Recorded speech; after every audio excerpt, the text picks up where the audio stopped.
School விட்டு வரும் குழந்தைகளுக்காக ஒரு ஆரோக்கியமான ஸ்நாக்ஸ் ரெசிபி தான் நம்ம இப்போ பார்க்க போகிறோம். அது என்னடானா ரோட்டுக்கடலை வேர்க்கடலை சுண்டல். அது ரொம்ப ரொம்ப சிம்பிள் தான் அதை செய்கிறது.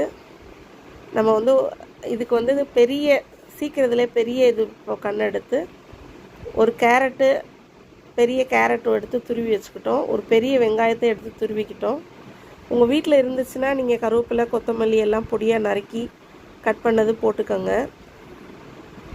அதுக்கப்புறம் கொஞ்சம் பச்சை மிளகாய் இருந்தால் கூட நீங்கள் பொடியாக கட் பண்ணி போடலாம். நான் அது போடாமல் லைட்டாக ஒரு அரை ஸ்பூன், ரொம்ப போடக்கூடாது, குழந்தைகள் சாப்பிட்றது இல்லையா, அதனால் ஒரு சின்ன ஸ்பூனில் ஒரு அரை ஸ்பூன் மிளகாத்தூள் போட்டு அதில் கலந்துக்கிறோம்.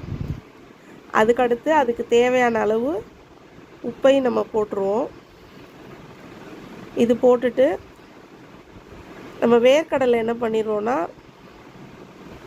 அவிச்சு வச்சுருக்கோம், அந்த வேர்க்கடலையை தான் போட போகிறோம். நீங்கள் என்ன பண்ணிடுங்க, பச்சை வேர்க்கடலை விற்கும் கடையில், அதை வாங்கி ஒரு காலையில் ஊற போட்டிங்கன்னா சாயந்தரத்துக்கு குக்கரில் ஒரு 2-3 விசில் வச்சு உப்பு போட்டு வேக விட்டிங்கன்னா வெந்துடும். அதுக்கப்புறம் நீங்கள் இதே மாதிரி செஞ்சு கொடுக்கலாம்.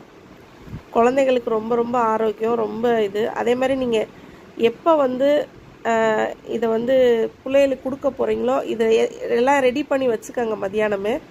அப்போ எப்போ நீங்கள் பிள்ளைகளுக்கு கொடுக்க போகிறீங்களோ அந்த டைமில் உங்கள் வீட்டில் மிக்சரு இல்லை ஓமப்படி இல்லாட்டினா ஏதாவது காராபூந்தி, நான் என்கிட்ட காராபூந்தி இருந்தது அதனால் நான் அது போட்டுட்டேன். அது போட்டு நல்லா மிக்ஸ் பண்ணிடுங்க. நல்லா மிக்ஸ் பண்ணிவிட்டு இது குழந்தைங்களுக்கு வச்சு கொடுத்தா நல்லா விரும்பி சாப்பிடுவாங்க.